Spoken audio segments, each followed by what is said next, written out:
is 2011.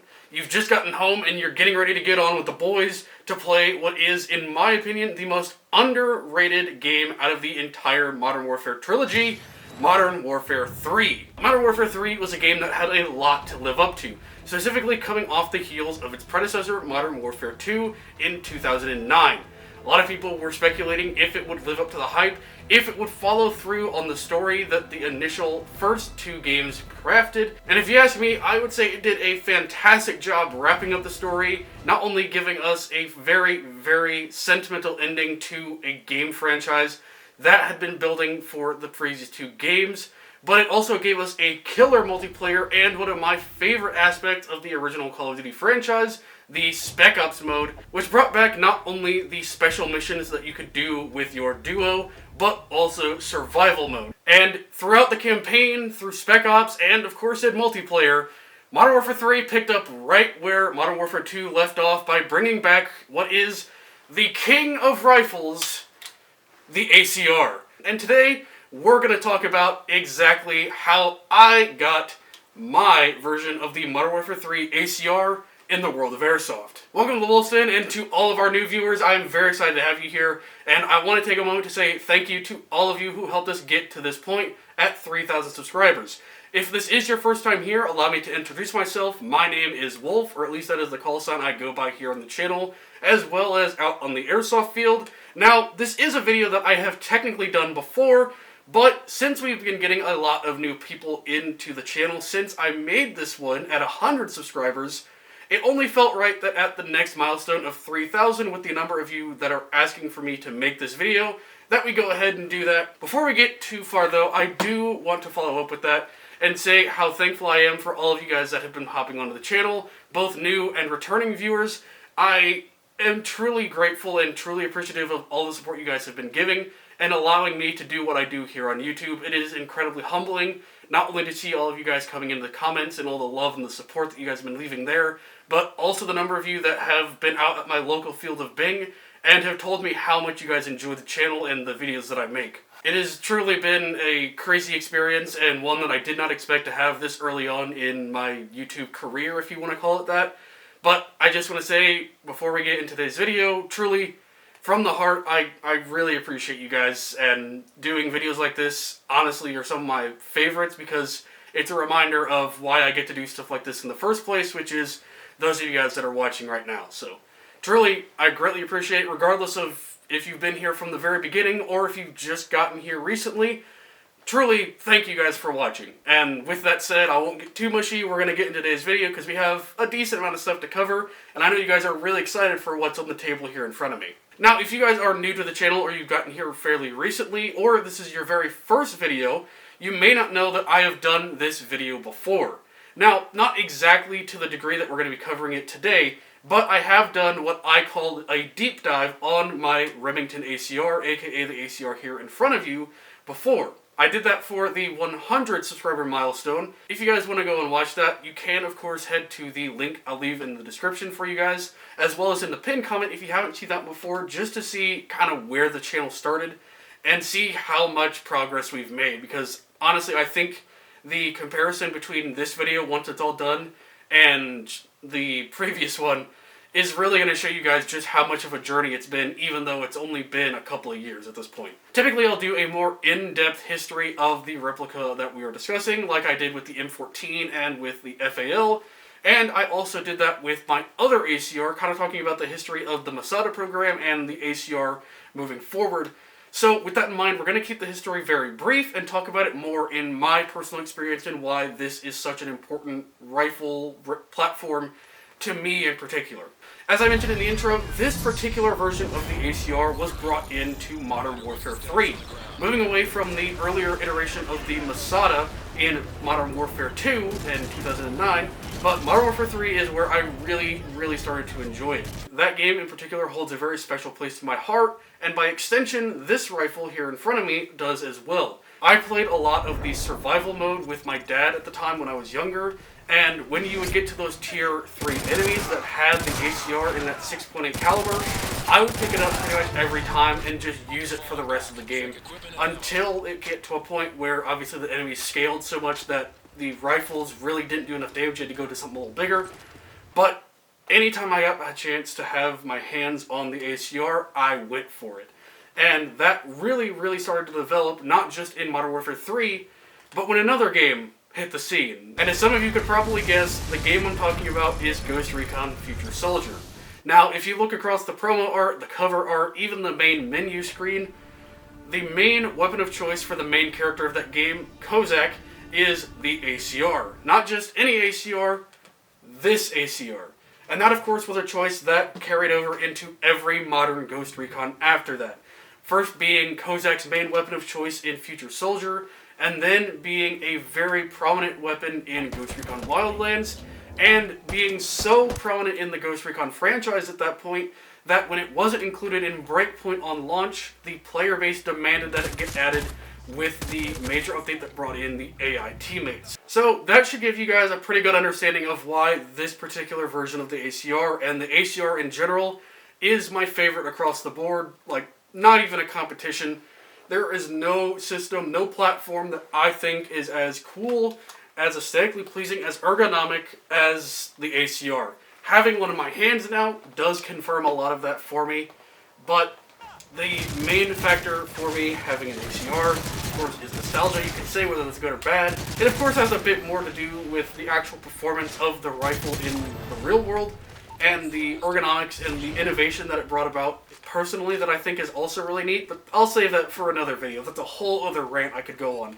I feel like that's a pretty good spot to stop with the history, and time to get into the real meat of today's video, which I know you guys are really here for. Now that I've talked about my personal history with the ACR, and this one in particular, I can hear some of you in the comments saying, well, Wolf, is there a chance that you might be a little biased on your opinions about the ACR being the greatest rifle ever made? And to that I would say, you probably like dudes.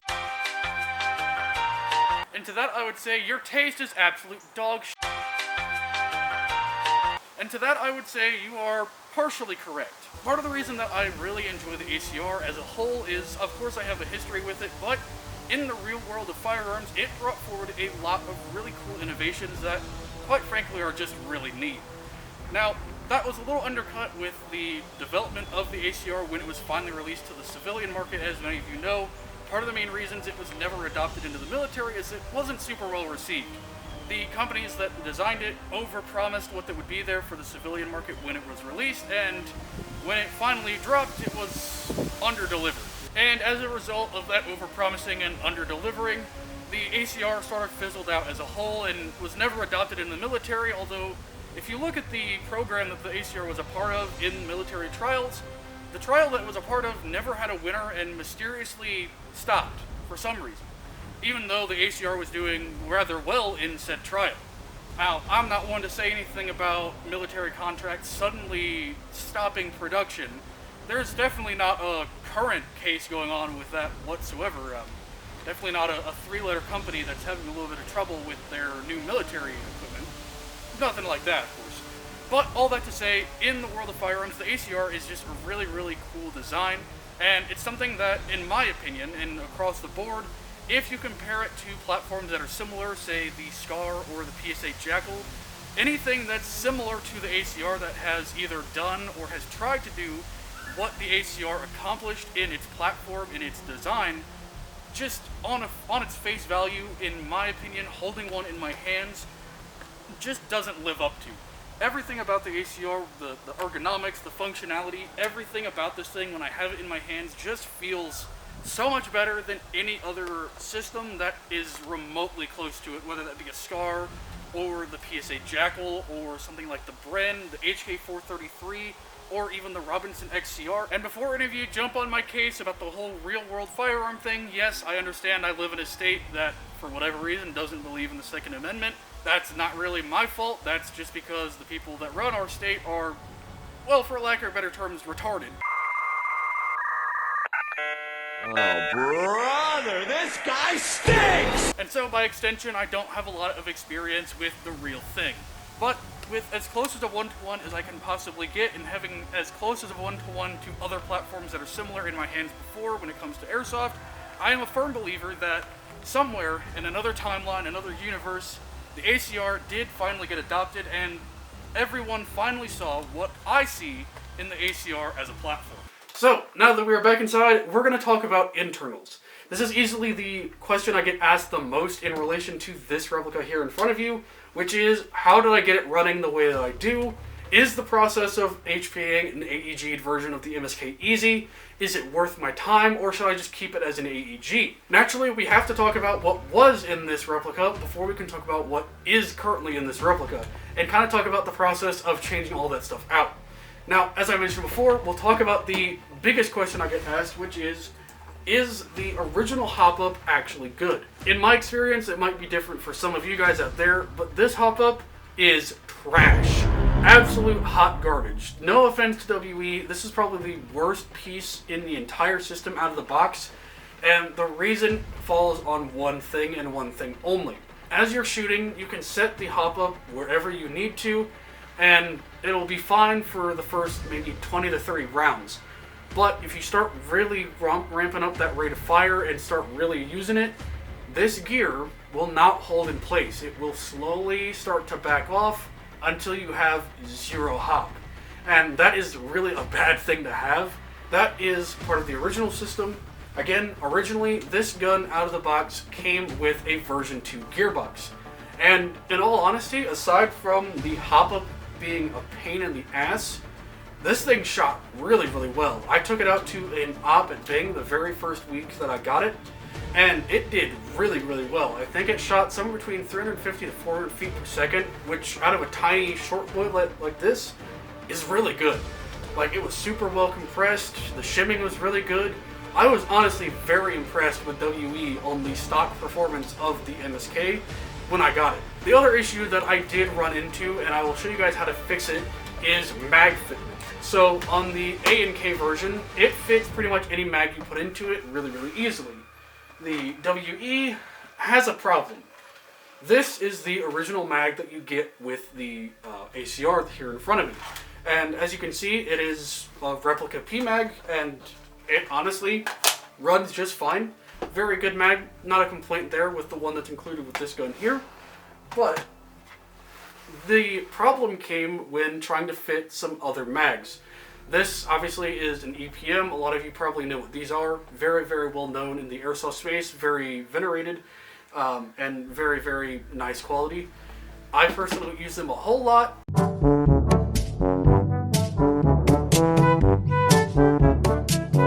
Anyway, getting back on topic. I got a little ranty there for a second.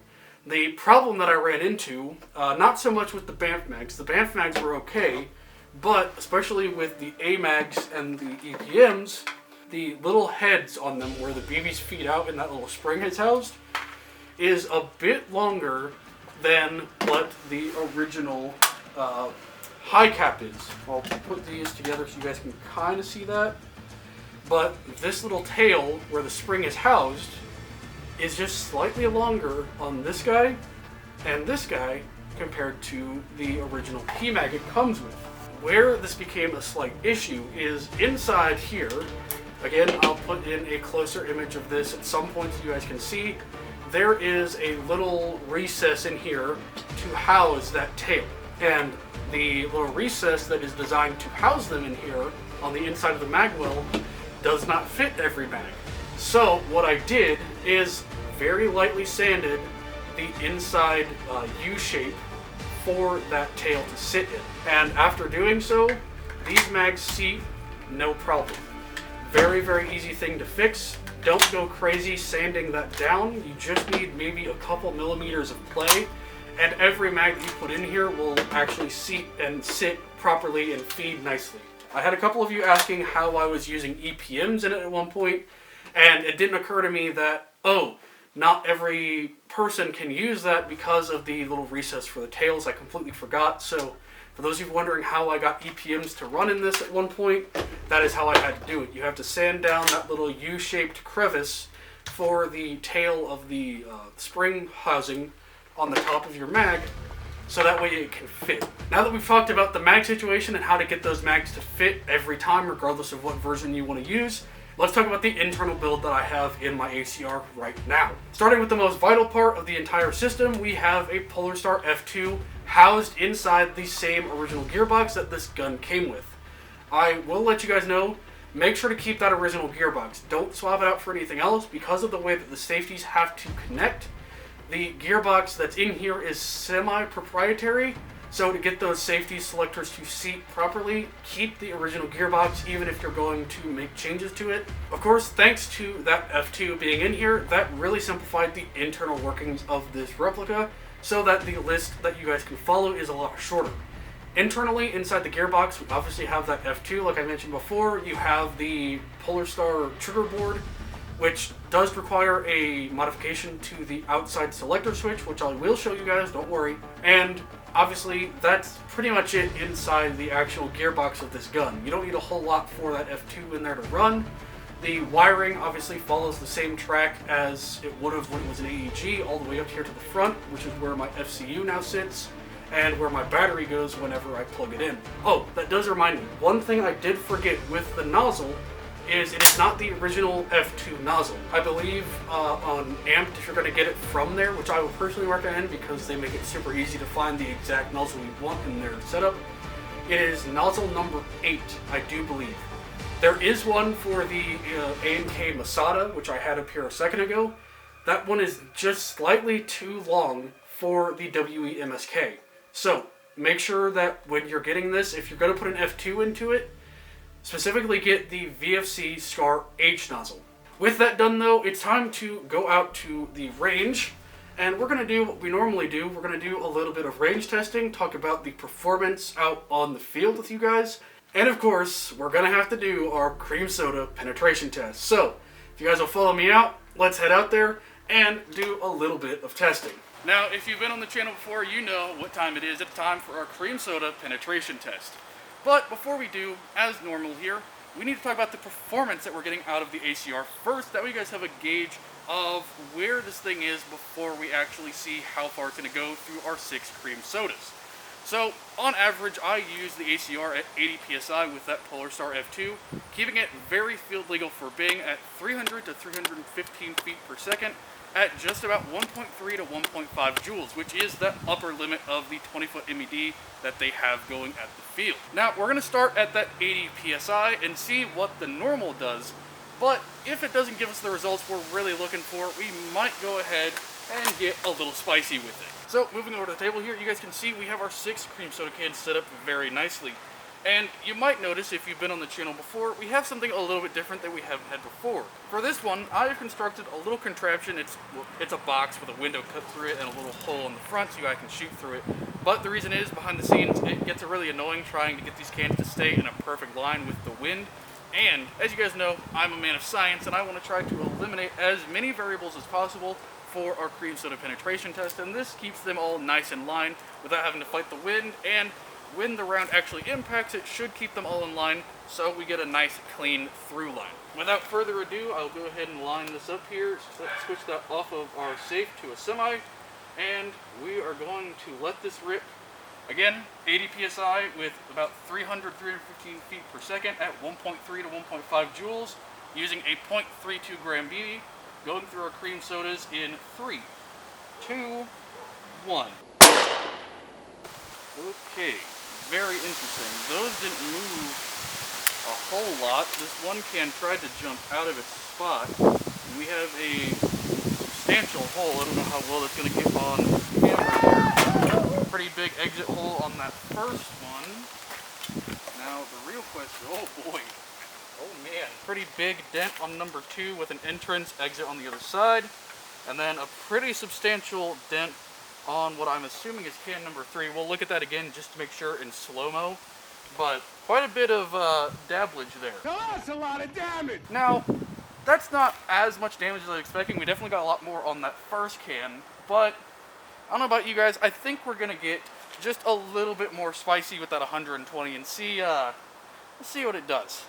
Alright, got her cranked up to 120 PSI. With 120 PSI on the chronograph, for those of you that are curious, we're looking about 400 to 420 feet per second at about 2.3 to 2.6 joules. So quite a bit of jump in energy, and we should see that translated fairly well on our cream soda cans here. I'm really curious to see how many more it's going to go through, if at all. It didn't punch into that third can. It really tried. It started to actually crack it. but it did not go through the third can, so we're going to see if we can beat it at that 2.3 to 2.6 joule range with 120 psi. So, without further ado, let's see what kind of damage we can do. Again, 120 psi with a 2.3 to 2.6 joules at 400 to 420 feet per second. Going live in 3, 2, 1. Okay, so I couldn't really tell right away. The downside of having them in this little box now is you don't get as much aggressiveness from them as we did before, where they went flying off the table. But you can see on this first guy, fall over. Hold on. Wind, go away. But if I bring up this first one, you can see fairly similar sized hole on the front and a much smaller hole of entry on the back for sure.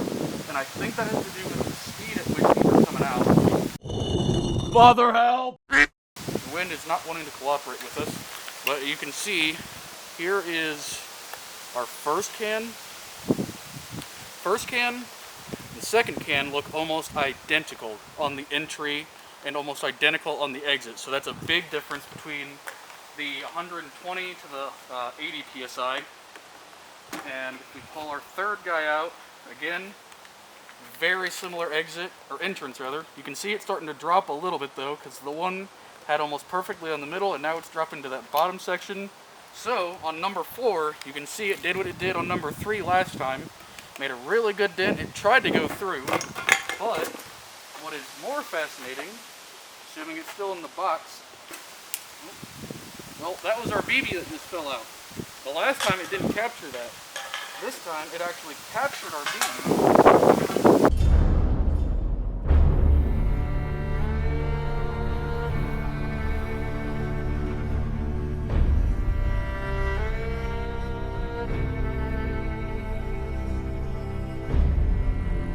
Well, aside from our cans not wanting to cooperate a whole lot, as you guys can see, we went through 3 very clean holes. It tried to punch through on the 4th one, and the back 2 were just fine.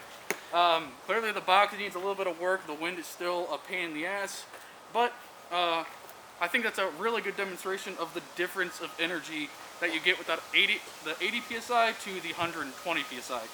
The only other place that you have to upgrade on this gun is the hop-up, the barrel, and the bucking and the nub.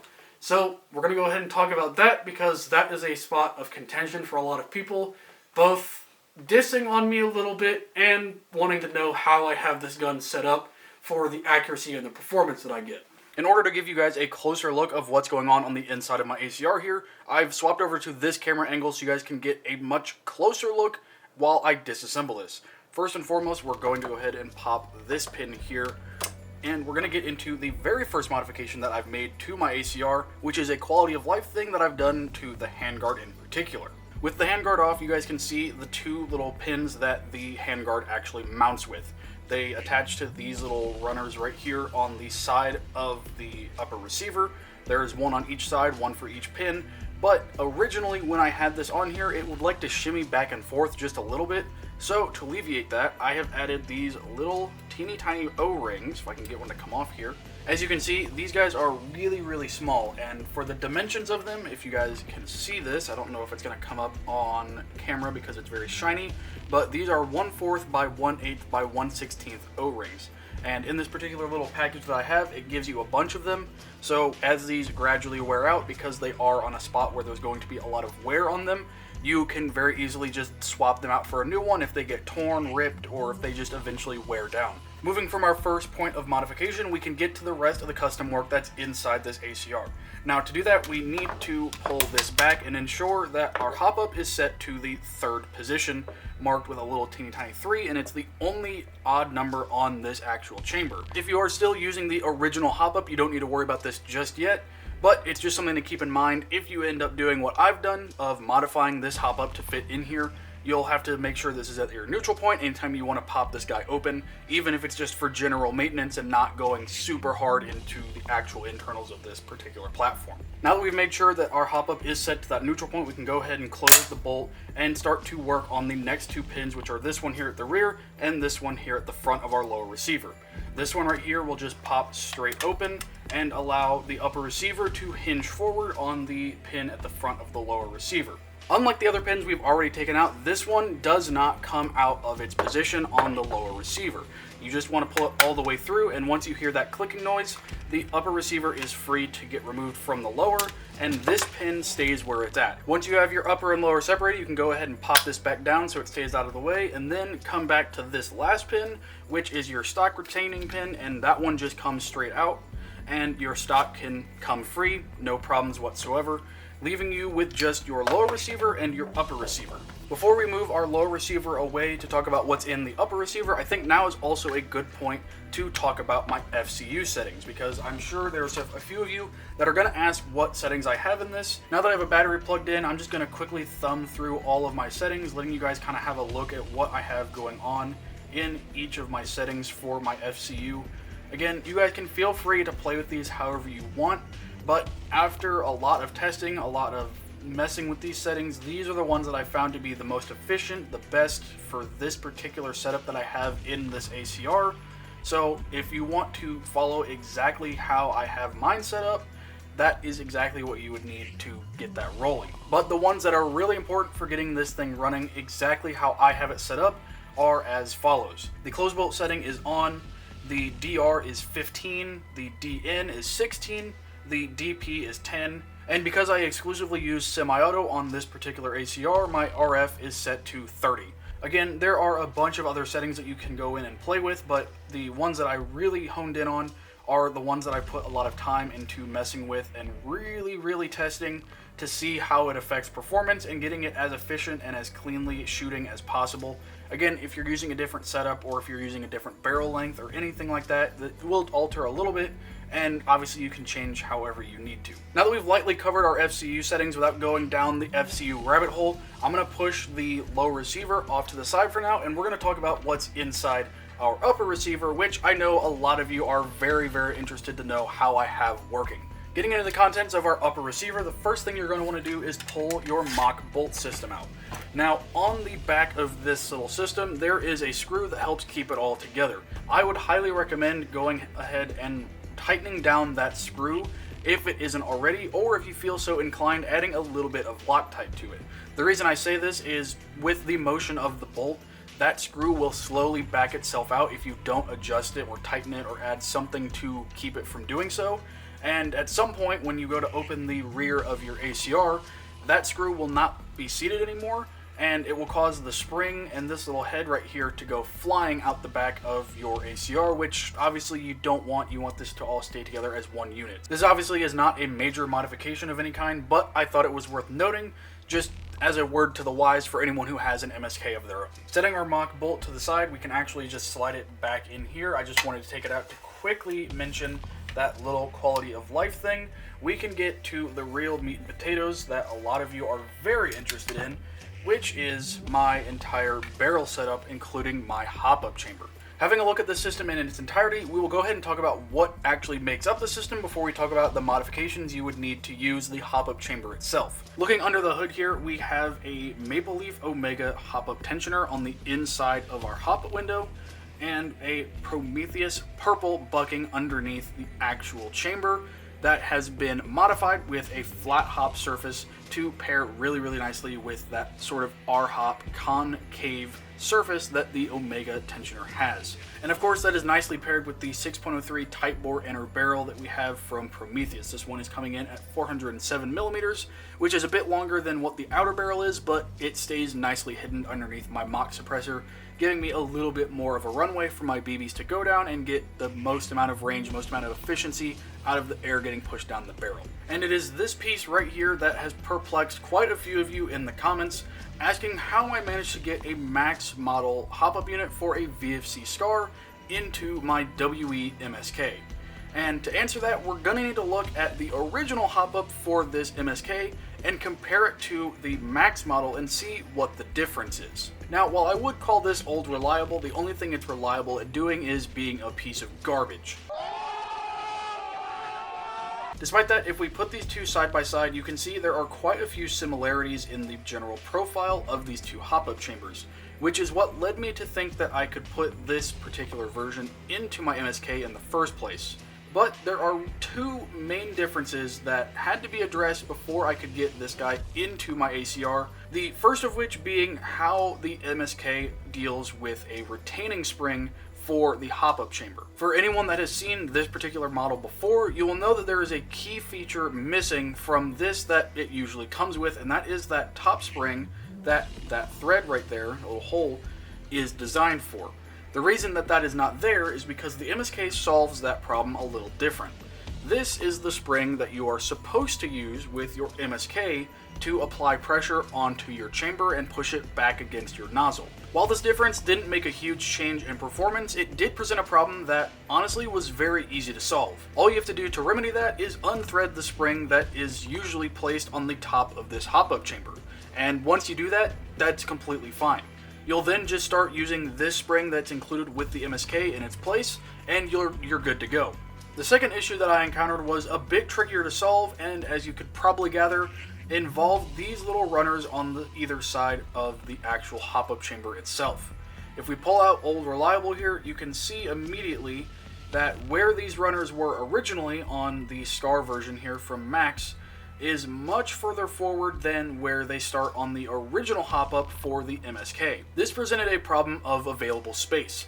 Inside the chamber where the hop-up sits for the original one, there is an allotted space for those runners, and on the Star version, there was way more runner than there was space for it. So to alleviate that problem, all I did was gradually remove material from both sides on these runners until I was able to actually fit this into the hop-up chamber space in the outer barrel. In total, removing exactly 1/4 of an inch of material from both sides, aligning it perfectly with where the runners start on the original hop-up, thus allowing me to use a much better, much more consistent, and honestly just a much more high-performing unit than what we had in the MSK originally. Again, I'm going to diss on this thing as much as I possibly can because it cannot be understated how bad this unit is.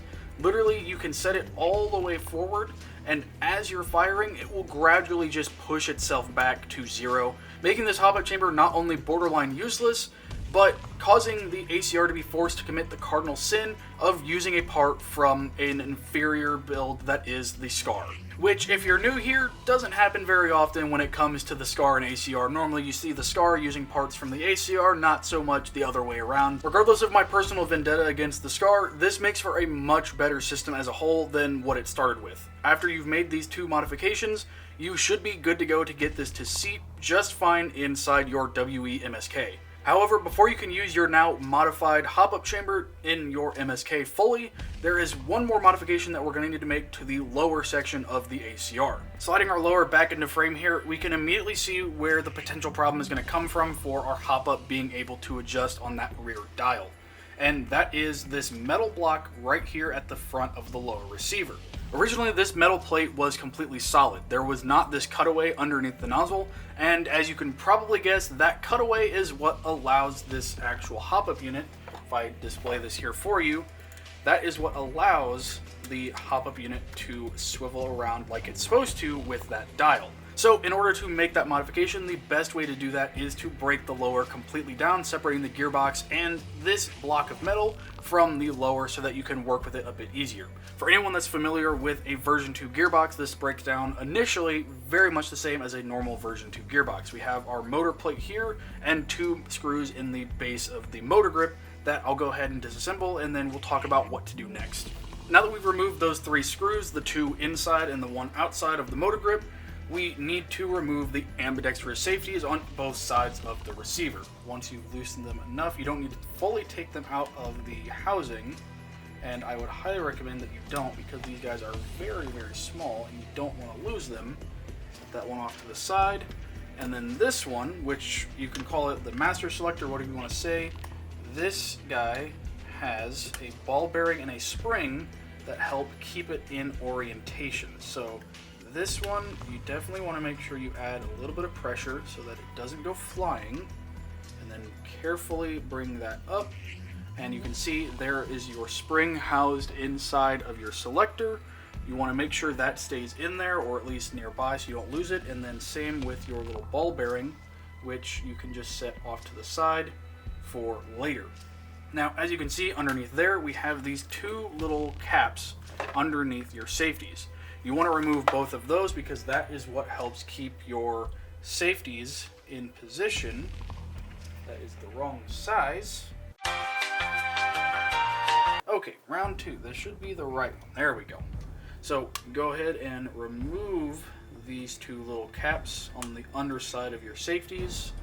Now that we have those separated, there's two more screws that we have to remove, and it's actually the screws to this. As you can see, that little metal plate wraps completely around the nozzle, so if we don't unscrew that from the inside of the magwell, if you guys can see those screws there, if you don't unscrew these, your nozzle will continue to be stuck underneath that little plate, and he's not going to go anywhere. And both our gearbox and that little plate that is the source of our problem for our hop-up will come out of place. So we can go ahead, unwrap the wire that sits there, and you can see there is our nozzle, very different from the original F2. You can see all the little gears from the selector fell off. Don't worry about that. Just pick them up, put them off to the side. Remember which ones go on which part. Your gears should face forward like that, so just keep that in mind. Now that we have this plate connected, you guys can see a little bit better that modification that I made. Like I said, you're just making enough of a channel for that dial to swivel 180 degrees all the way around, and you're good to go. Again, this takes a lot more patience than anything and a very steady hand. Overall, not a terrible process. Again, it is aluminum, so it's fairly soft, and just having the right milling tool can make this happen pretty quickly. That should give you guys a pretty good idea of what you need to do to modify this piece in particular, and the modification needed to get the actual hop-up running the way that I do in my ACR. With that said, we can go ahead and talk about the actual gearbox modifications, because there are two of them that I've had to do to the gearbox itself to help fit the F2 inside this gearbox. The first modification is probably pretty obvious, and that is this little bit of tape here around the front of my F2. For whatever reason, I don't know if it's like this on other gearboxes or just this one in particular, but it does have a little bit of play if you don't have some sort of buffer between the actual F2's casing itself and the inside of the gearbox. What that means is if this tape isn't here, the F2 will shimmy back and forth while firing, which is going to provide a bit of inconsistency, and obviously it's going to affect your performance in the long run. So adding a bit of electrical tape to the inside of your gearbox or to the actual outside of your F2, which I would say is probably easier, is a really easy fix for that problem. It just adds a little bit of tackiness to the surface of the F2, so that way it stays in the exact same spot every time it fires rather than shimmying back and forth. The other modification that I had to make with this gearbox in particular is on this side where your selector is. This selector plate looks a little bit different than what you would find on a normal version 2 gearbox. While the shape itself isn't too big of a change, considering that you're going to be keeping it in the exact same lower, so it's not going to have that much of an effect, what did have a slight effect was the length of this little tab here that was connecting with the sensor on the trigger board for the Polarstar F2. As you can see, there is a slight curve right here on the inside where I did mill that down just a little bit. This is not the original trigger board that I had in this to begin with. The original trigger board does not work anymore, and the reason is when the selector was not milled and it got pushed all the way back by the selectors going all the way either to safe or to full auto, the selector would go so far that it completely flattened down that little sensor, that little trip, and after a while when it got completely flattened, it broke the spring on the inside of that trigger mechanism, completely ruining that trigger board. So after I got a new trigger board, I made the decision to file that down just a little bit.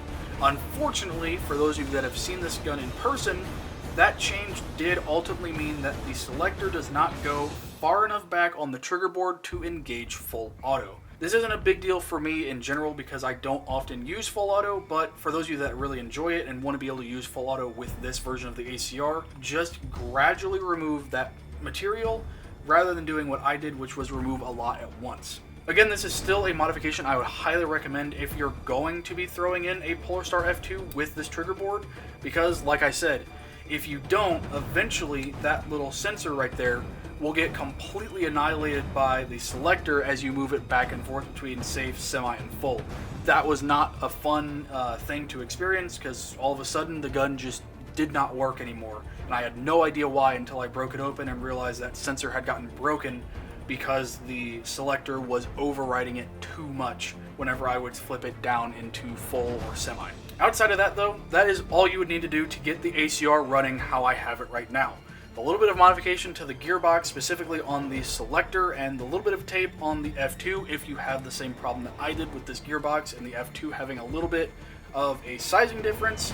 The change to the aluminum block here to be able to fit that dial in and let it rotate on the hop-up, and the modifications that I made to the VFC Scar Maxx model hop-up by removing the spring on the top and that 1/4 of an inch removal of material on the sides, and the rest is completely up to you. The choice of barrel, the choice of the nub itself, all completely up to you on what you want to do with it. And with that said, now it's time for reassembly. Reassembly is basically just disassembly in reverse, but I'm going to show you guys how to put the selectors back in because they can be a little bit daunting for people who are newer to the teching world. So the first thing that you're going to want to do is find the little gear that has this rod through it. That is going to go through this little hole here and should pop through on this side. And then you're going to find the accompanying gear that goes on the other side and just keep that in its position. These ones aren't too big of a deal because they're 180 degrees, but these guys are going to be a bit of a problem. Now, my personal recommendation is to use that middle line right here in the middle of that circle as your reference to get this to sit properly. So when you have it seated right there with that line perfectly going in the same horizontal direction as your gearbox, preferably with 1 or 2 teeth sitting off on the bottom and the rest going up, that is exactly where your safe position should be when it's back in your lower. Again, just keeping in mind that you want both of your top gears to be exactly the same when they go in, exact same position, such that they align properly. And then once you've got them in there, just slide them on in and quickly check. That little line there is facing towards the semi position, and if we flip it around, that line once again is facing towards safety, which is exactly what we want. Get our wire tucked in like so, and we just want that to slide in right there, not disturbing our safety selectors any. We're going to feed our wire through nice and gentle. Don't apply a lot of pressure to it. Just let the wire seat where it's going to seat. Trust me, there's plenty of room in here. As a last check before we completely reassemble this guy, we of course want to ensure that when we move this guy all the way to full, just rotating that cap there on top of the selectors, the other one does as well. And as you can see, that one went all the way over. If we rotate this guy, he should cause the other one to do the exact same, and now both are again pointing at the safety. We can go ahead and take our ball bearing and put him back on the position where he needs to be. Grab our master selector that has the spring in it and just lay that on top, making sure that the spring and the ball bearing make a firm connection, and then that ball bearing is perfectly seated. Bam, bam. And that concludes our safety check, and we can go ahead and completely reassemble this guy and get back to the rest of the video. Got your attention now, don't I? A question I get asked a lot is, Wolf, how do you get this ACR so quiet? And it's kind of a mix of a few different things. Number one, obviously, is the can that I have on the end of this. Obviously, for mock suppressors, they don't really work in airsoft the way that you think they will for real steel suppressors, but the barrel is just underneath the mock suppressor enough to reduce that noise profile so that at distance it sounds a lot quieter and closer up it's a bit louder. The other thing that helps is obviously that lower PSI coming out of the barrel. It's super efficient so that only a certain amount of air leaves the barrel when the BB does, which helps quite a bit. And obviously the FCU that allows that certain amount of air to go down the barrel is also a big factor, which we talked about just briefly. To help illustrate that, down range here, if you have a look, we have a singular cream soda can that we are going to go ahead and take a shot at. This is maybe, maybe 70 feet. So this should give a pretty good noise profile. I have the GoPro down there filming the can itself, and you guys will be able to hear from right next to me what the sound profile off of the ACR is. And on the GoPro, you should hear very little noise, if any at all, aside from the actual round impacting the cream soda. Of course, assuming that I can actually hit this thing, because it's really small off there in the distance. But we're going to go ahead and try to make it happen here. Practice shot off here. Oh, no. There we go. Okay. Alright. Need to adjust my hop up. That would hop just a little bit. I'm talking so much praise about this hop up that it's probably important that I actually zero it right.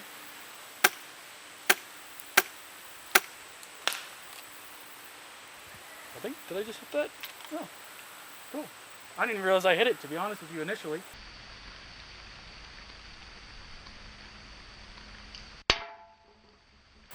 Obviously, first try. Not actually.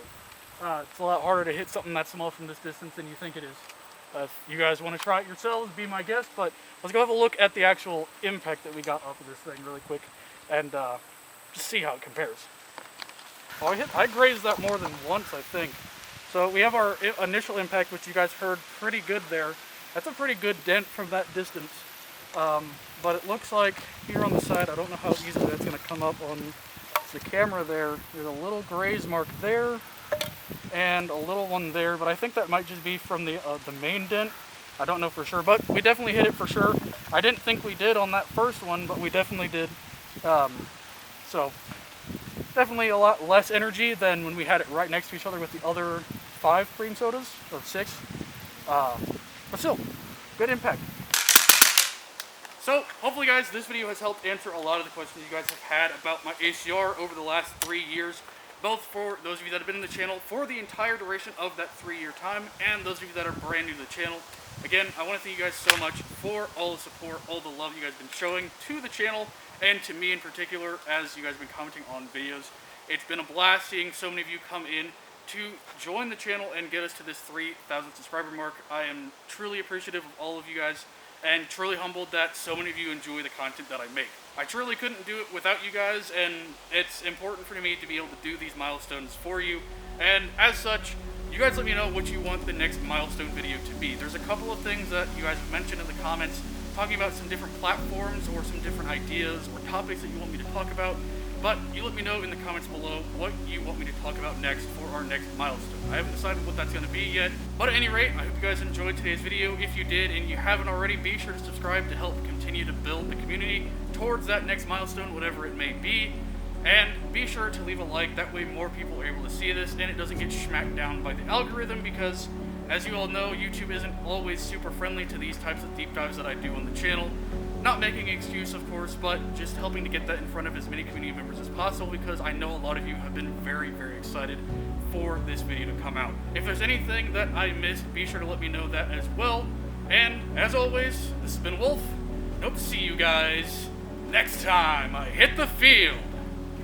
Man, just can't say enough good things about the ACR. I'm so glad that you guys enjoy it as much as I do, and that you guys have given me the opportunity to share something that I love with you guys.